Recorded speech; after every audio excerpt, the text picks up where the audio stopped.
So, what is a struggle that you've gone through and overcame? Depression. Like, I said that really weird. That's okay.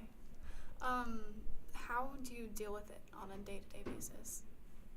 Well, I've kind of overcome it, but not really. Like, I still have, like, my bad days. But usually I pray because I'm really religious.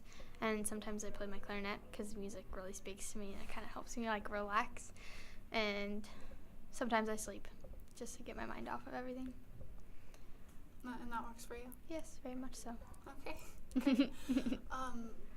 You would know better than anyone, I think, like, what common misconceptions are about depression and how people view it. Have you experienced any? I've heard, like, a lot of people are like, oh, you're not depressed because you're always smiling, you're always happy. And it's like, well, you never know if that smile's real, and you never know if I go home and I cry myself to sleep. Like, a lot of people are like, oh, you're only depressed if you, like, walk with your hood on and you listen to sad music and you don't talk to anybody. But that's not how it is, because people are like, oh, you're just sad, you know, it's just something that happened, like, today. Like, maybe your boyfriend dumped you, or you, like, dropped your plate at lunch or something. And they're like, oh, it's just something that upsets you. But it's really not, because it's something that, like, lingers inside, and you can, like, literally feel yourself falling apart. It's really hard to tell people that because they're like, oh, you're just sad. Don't worry about it. You'll get over it. And I'm like, I don't know.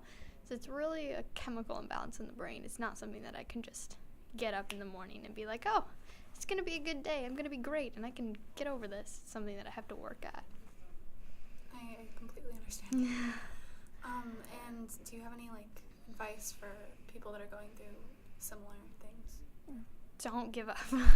Seriously, like, a lot of people are like, it'll get better, but we can talk about the future, and we can talk about how extraordinary it's going to be 1 year from now or 10 years from now, but this is now, and it sucks. And there's a lot of people that think about now, and they're like, it's never going to get better, and then they kill themselves. That's never the answer.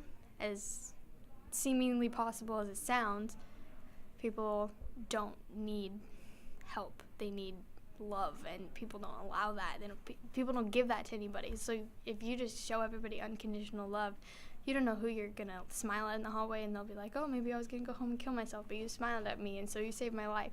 So it's not like I can really give advice. I just have to say, hold on and find something that you can get out of it. Like, a lot of people are like, oh, I'll cut myself. Don't ever do that. Ever. Don't ever start. Don't ever do it. Find something else to take your brain off of it, because there's no easy way out unless you work for it.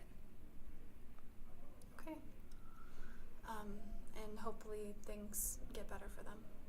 Absolutely. And hopefully things get better for you. and thank you for Of course. letting me interview you. Oh, thanks for listening.